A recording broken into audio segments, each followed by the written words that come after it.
Start recording. Start recording. It's time for us to start Everybody recording. recording. I Bonesy, was thinking about Bonesy. I was looking right.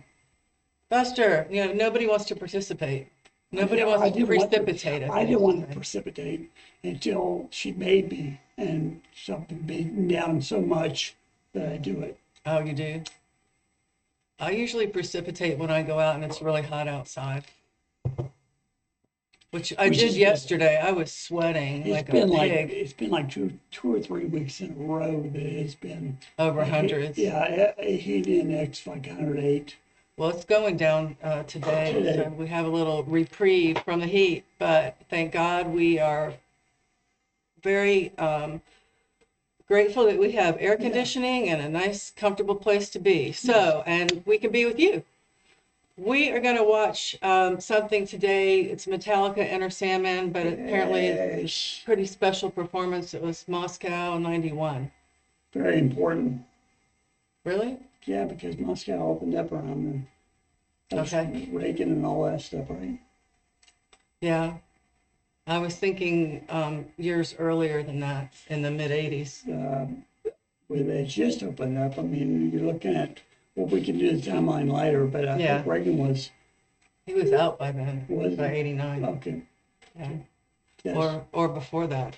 I don't know. Anyway, regardless, this is in Moscow, and we know the song, but I haven't seen it live, actually. I have. I'm not a huge Metallica person, but I am starting to appreciate him a little more.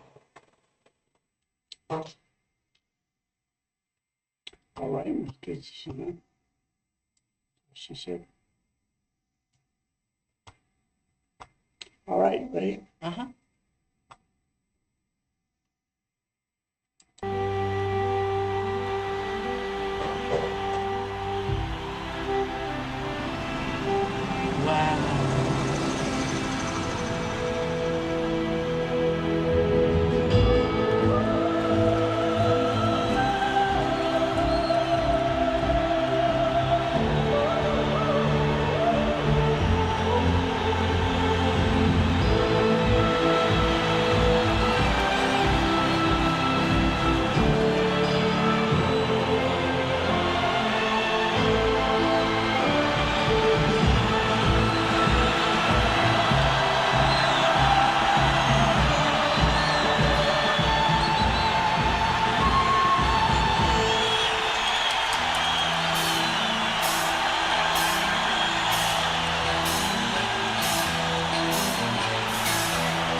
Wow. So, wow. Was that all of it? Is there any more after that ad?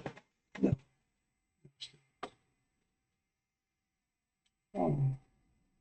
What you think? Well, my mouth is dry because I had it was agape the whole time I was watching that. Wow. The Wow. atmosphere, all of the people, it's a sea of people, just a sea of people. I mean, I've seen some concerts that are that big, but very few. And it was in Moscow. And what I kept thinking, you raised a question that the Reagan stuff was in the later 80s. It was close to this time. And it was Carter, right? It was Carter, right? 91. No, Carter before Reagan. So who was after Reagan? Oh, Bush. Bush. Bush won. Well, regardless of any of that, No, it's important. It's important though. I don't know. Because Now I look stupid because I no, can't don't remember look the stupid. presidents. I don't remember them either. But you're not stupid. It's just that why I was trying to think why it would be so important. It was important because the communists had ruled that country since right after World War One, right? They took over, and even before then, the communism. And then when the wall came down in Berlin, didn't everything else open up? No, not everything, and there's a lot of those people had never seen anything like Metallica. That to me was freedom for them. That was freedom. Now, some of the older guys were, I'm sure they were aghast at what they were seeing. Some of the older members of the Politburo and stuff of the government of Russia. But, you saw like one of the guards was even, had a shirt untucked off, kind of, and he was on the back of somebody, waving his hands. Oh yeah, I don't know if it's military. He was military, well, he had a military jacket on. Yeah. And I think as part of it is they had people that were leaving them and going to the other side, the dark side. And that's why I think it was so important, is that you saw those same people, right? Most of those people have never heard anything of Metallica in Russia. Never. I believe that. And I like and it was before YouTube or anything, so widespread listening of Metallica in the USSR, I have no idea. But I know that to me, just immediately watching it, I felt this sense of freedom and joy come over me, because that's what the sea of people, the entire, how many thousands, I don't know, they all had joy. They had one purpose. And wanted to rock. Joy, and then they got to freaking rock. We should really, again, had never had, like under Gorbachev, and that going back, they never had the opportunity to rock like that. Mm-hmm. Now, I don't know from that time, the short period of time, was a couple of years, maybe they did, but I don't think that they had much freedom until we saw really showing influence. Mm-hmm. Well, you said it's a good thing or a bad thing, but I think it was a good thing considering their history, what they had come out of. They were very, very repressed. Yes. And I loved that. That was around the time that I restarted listening to rock and roll. I hated hair metal. Really did hate it. Then mainly in the 80s. In the 90s, in the early 90s, you had Metallica and Megadeth, and you had stuff that was harder edged than the puffy kind of. Better quality. Yeah, but also just singing about girls and long blonde hair and stuff like that. And then you had this guy that looks like Ted Nugent. Yeah. Always a Nuge. You did it. Cat scratch fever. My still was probably over there. That's the only Ted Nugent song that immediately comes to mind is Cat Scratch Fever. Probably the only Ted Nugent that most people can think of. It's the only one I can think of right now, but I have several of his albums over there. Okay, so the performance, electrifying, the guitar solos, amazing. Just like the record, except it was live. And Yeah, I think it really was live and not pre-recorded. Yes, so the quality, if they can go out there live and do that, we know how talented they are now. Of course, this was 30 years ago. Yeah. I think they had still made a name for themselves, but at the same time, they hadn't reached the level that they're at now. Yeah. But apparently they reached some level if they were allowed to play for that many people. Yeah, I would love to see who else played. Yeah, who else played that day? If you guys know, let us know. Yeah, we'll look it up. You know, when it first started and they kind of panned in on the crowd, you saw all the flags from the different countries in one area. Yeah. So that was, you know, kind of a little heart moment. Yeah. Right. So America, and then all the other flags from different countries. I mean, because in the end, we're all human beings. That's what it boils down to. Yeah. So I loved it. Me too. Yeah. Anything else to say about it, huh? No, I think I'm good. All right. Well, let's go ahead and sign out then.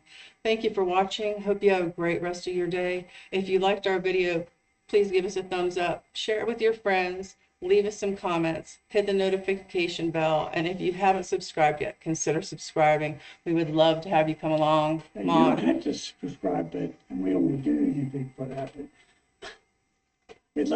So you want to talk people out of pressing the subscribe button? No, I don't. I want them to subscribe. I just don't want them to expect anything. Okay. You can expect this quality entertainment. Right. So Rosie holding the recording. He is. He's kind of in a strange mood today. He's tilted a little bit sideways. He's worried about falling out of the chair again. There we go. Yeah. I'm tilted kind of like him now, right? Well, your head fall off for sure. You tilt your head that way, and then we'll all three be tilted the other way. Other way. Yeah. There we go. It's like we're in one of those uneven houses when you go to a carnival or something. Okay, anyway, so until we see you guys again, be blessed. Hey, it don't hurt anybody.